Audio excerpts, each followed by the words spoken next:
And I think that's not necessarily a negative thing. I think, if anything, a woman should be looking to take advantage of the things that she has been given that haven't been given to men. Right. Like, for example, the fact that she only has to pray her 5 daily prayers and fast Ramadan and obey her husband, generally stick within the limits of Islam.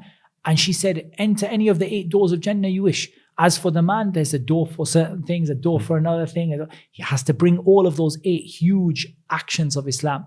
So ultimately, she should take advantage of that. That actually doesn't mean that she's being given necessarily something which is unfair. She's being given something that suits her, and the man's being given something that suits him.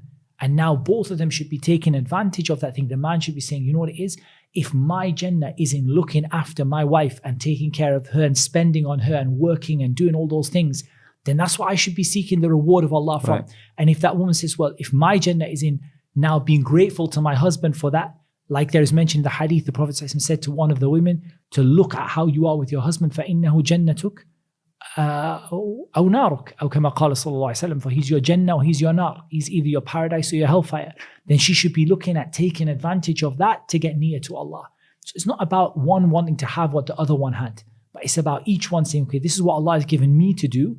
Now let me take advantage of it. And what should the woman's intention be when she's obeying her husband? Should it be to please the husband or to please Allah, or to both? No, ultimately, if her intention is only to please her husband, then the only thing she gets out of that is the pleasure of her husband. Okay. But if her intention is to please Allah, then she gets from that, inshallah, the pleasure of Allah and the pleasure of her husband. Because ultimately, as Muslims, we are required to submit.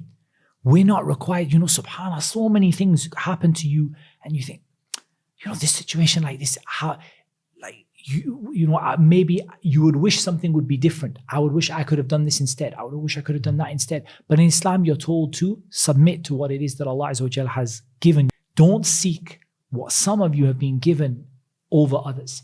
لِلرِّجَالِ نَصِيبٌ مِّمَّا اكْتَسَبُوا. Men have a chance to earn. They've been given opportunity here. Allah has given you men a bunch of things, and this is your opportunity to earn reward.